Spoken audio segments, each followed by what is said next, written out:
আসসালামু আলাইকুম এভরিওয়ান, সবাই কেমন আছেন? নিশ্চয়ই ভালো আছেন। সারাদিন কি করে টুকিটাক কাজ আপনাদের সাথে শেয়ার করতে আবারও চলে আসলাম। আশা করি আপনাদের অনেক ভালো লাগবে। তো এখানে আমার হাজবেন্ড বাজার থেকে অনেকগুলা মাছ নিয়ে আসছেন, এক এক করে বের করা হচ্ছিল। এখানে ছিল বোয়াল মাছ, পাবদা মাছ, আর অন্যদিকে ছিল সব ধরনের ছোট মাছ। এই ছোট মাছগুলা আমার অনেক প্রিয়। আরও ছিল রৌ মাছ, কার্পো মাছ। তো এক এক করে সব বের করা হচ্ছিল, এখন সব মাছ কাটা হবে। তো এই ব্যাগেও একটা রৌ মাছ ছিল, মাশাল্লাহ। তো নুরির মা মনোয়ারা এসেছে মাছ কাটতে। তারা এক এক করে সব ব্যাগ থেকে মাছগুলা বের করে নিচ্ছিলেন প্রথমে। ওনারা আমার সব মাছগুলা কেটে দিবেন। আমিও সব ধরনের মাছ কাটতে পারি, কিন্তু কাটা লাগে না, ওনারাই কেটে দিয়ে চলে যান সব মাছগুলা। তো সব মাছ বের করে রাখা হয়েছে, ওনারা এখন কেটে দিবেন মাছগুলাকে। মাছগুলা সব বিলের ছিল, একদম টাটকা ছিল। আর এখানে অনেকগুলা ছোট চিংড়ি মাছও ছিল। তো এখন ওনারা সব মাছগুলা কেটে ফেলছিলেন, আর আমি একটু ভিডিও করলাম। সব মাছ কাটার পর ধুয়ে পরিষ্কার করে ফ্রিজে রেখে দেই। আর এখান থেকে কয়েকটা পাবদা মাছ আমি এখন বোনা করব, রেসিপিটা আপনাদের সাথে শেয়ার করছি। তো প্রথমে আমি লবণ দিয়ে মাছগুলোকে ভালো করে ধুয়ে পরিষ্কার করে নেব। যে কোনো মাছ এইভাবে লবণ দিয়ে ভালো করে ধুয়ে পরিষ্কার নিলে ভালো হয়, মাছের গন্ধটা চলে যায়। আমি ভালো করে ধুয়ে পরিষ্কার করে নিলাম মাছগুলোকে। পাবদা মাছ কার কার পছন্দ অবশ্যই আমাকে কমেন্ট করে জানাবেন। আর এদিকে আমি পাবদা মাছ বোনা করার জন্য পরিমাণ মতো এখানে তেল দিয়ে দিলাম। আজকে আমি কাটা পেঁয়াজ দিয়ে রান্নাটা করব, তাই পরিমাণ মতো পেঁয়াজও দিয়ে দিলাম, সাথে 1 চা চামচ রসুন বাটাও দিয়ে দিয়েছি। এখন ভালো করে এগুলোকে আমি কষিয়ে নেব। পেঁয়াজ রসুন একটু হালকা ব্রাউন কালার হয়ে আসলে এখানে আমি একটু পানি দিয়ে এখানে সব ধরনের মশলাগুলোকে আবারও কষিয়ে নেব। তো এখানে আমি 1 চা চামচ লবণ, আধা চামচ হলুদের গুঁড়া, আধা চামচ মরিচের গুঁড়া, 1 চামচ ধনিয়ার গুঁড়া দিয়ে দিয়েছি। এখন এগুলাকে ভালো করে কষিয়ে নেব। তো মশলা যত কষাবেন খাবারের স্বাদ কিন্তু ততই বেড়ে যাবে।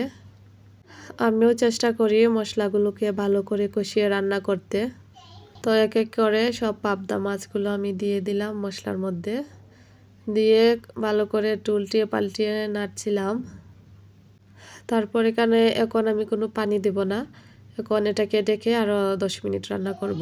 এই তো মাছের মধ্যে একটা পানি ছিল, পানিটা বের হয়ে শুকিয়ে গিয়েছে। তারপর আমি এখানে পরিমাণ মতো পানি দিয়ে দিলাম। পানি দেওয়ার পর আরও 10 মিনিটের মতো রান্না করেছি। তারপর এখানে পরিমাণ মতো ধনেপাতা কাঁচামরিচ দিয়ে নামিয়ে ফেলেছি।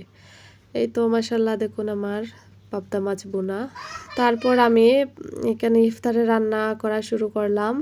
আজকে ইফতারিতে আমি বোনা খিচুড়ি আর ছোলা বোনা করেছিলাম, সাথে বেগুনিও ছিল। তো আমি এদিকে ছোলা বোনা করছিলাম, ছোলা বোনার রেসিপিটা আপনাদের সাথে শেয়ার করছি। সুযোগ পেলেই বাচ্চারা এসে সব কিছু এলোমেলো করে দিয়ে চলে যায়। এই যে দেখুন আমার মশলাদানির লবণগুলাও অন্য মশলার সাথে মিশিয়ে দিয়ে চলে গেছে। ছোলা বোনার জন্য এখানে আমি আধা চা চামচ লবণ, হলুদের গুঁড়া, মরিচের গুঁড়া দিয়েছি, আর হালকা একটু জিরা আর 5 ফোড়নের মশলা দিয়েছি, সাথে একটু আদাও দিয়ে দিয়েছিলাম আগে। এখন এগুলাকে একটু পানি দিয়ে ভালো করে কষিয়ে নেব। কষানো হওয়ার পর এখানে আমি 4-5টা কাঁচামরিচ ফালি দিয়ে দিলাম, আর সাথে ফ্রোজেন করে রাখা আমার ছোলাগুলাও দিয়ে দিলাম। ফ্রোজেন করে রেখে দিলে তো ডেইলি সিদ্ধ করার কোনো ঝামেলাই নেই। মাশাল্লাহ, আমার ছোলা বোনা অনেক মজা হয়েছিল। এই তো দেখুন, তারপর কয়েকটা ধনেপাতা দিয়ে নেড়ে নামিয়ে ফেললাম। মাশাল্লাহ, এই তো আমার ছানা বোনা রেডি হয়ে গেল। আর এদিকে আমার খিচুড়ি বোনাটাও প্রায় হয়ে আসছিল, একটু নেড়ে দিচ্ছিলাম যাতে নিচে দিয়ে না লেগে যায়। আজকের খিচুড়িটা বোনা বোনা করব। তারপর এই তো হয়ে আসছে, এখন আমি 2 চা চামচ ঘি দিয়ে দেব। ঘি দিলে খিচুড়ির স্বাদই বেড়ে যায়। আর এদিকে আমার ননদ আমার জন্য ইফতার নিয়ে আসছে, নিহা আমার জন্য আজকে ইফতার পাঠিয়েছে। চলুন আপনাদের সাথে শেয়ার করি কি কি ছিল। প্রথমেই অনেক মজার পেঁয়াজি ছিল, তারপর ছানা বোনা ছিল, এখানে আলুর চপ ছিল, আর ছিল বোনা খিচুড়ি।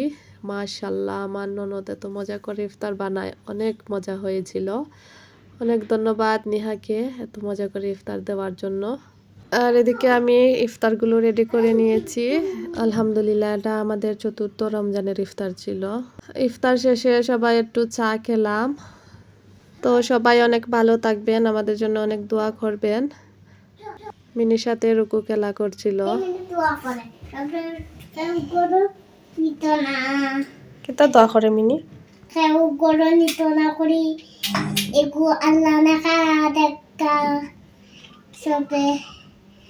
আল্লাহ